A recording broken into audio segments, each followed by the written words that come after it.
சித்தப்பா இங்க கிட்ட வாங்க. மௌனே அந்த மாலை எடுத்துட்டு வா.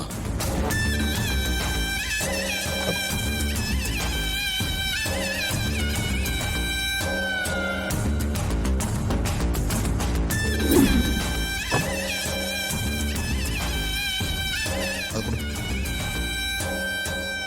மௌனே வா போலாம். கிளம்பலாம் வா. மௌனே ஒரு நிமிஷம் இரு. முதல்ல இந்த பையில் இருக்கிற பாம்பு எங்க வைக்கிறது?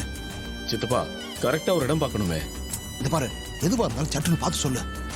பாம கையில வச்சுக்கிட்டு எசகு பிசகா எங்க வெடிச்சிருமோன்னு ரொம்ப பயமா இருக்கும் அவனே. சும்மா டென்ஷனை கிளப்பாதீங்க சித்தப்பா. ஷோ, நான் மனசுல பட்டதை சொன்னப்பா. நீ சீக்கிரமா ஒரு இடத்த பாரு. நானும் அதைத்தான் பாத்துக்கிட்டு இருக்கேன்.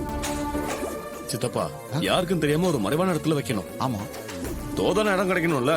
முதல்ல இந்த பையன் எங்கேயாவது ஒரு பத்திரமான இடத்துல வச்சாதான் அதுக்கப்புறமா தான் பாம்பு இருக்கிற மாலையை ராஜா இருக்கிற இடத்துல கொண்டு போய் எப்படி சேர்க்கறதுன்னு நம்ம யோசிக்க முடியும்.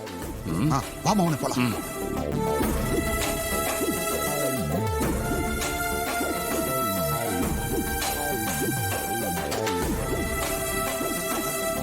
அவனே, அங்க ஒரு பழைய வாட்டர் டேங்க் இருக்குது பாத்தியா? அந்த வாட்டர் டேங்க் பக்கத்துல கொண்டு போய் இந்த பையன் மறைச்சு வச்சிடலாம். அந்த இடத்துக்கு யாரும் வரமாட்டாங்க. அதனால பை பத்திரமா இருக்கும். கரெக்ட் சித்தப்பா, அப்படி செஞ்சிடலாம் வாங்க. ஆமாண்ணே. அப்பாடா அவனே, ஒரு வழியா பாம்பு இருக்கிற பையன் மறைச்சு வச்சுட்டு வந்தாச்சு. இப்ப இந்த பாம்பு இருக்கிற மாலையை ராஜங்கிட்ட சேர்க்கணுமே, அதுக்கு என்ன பண்றது?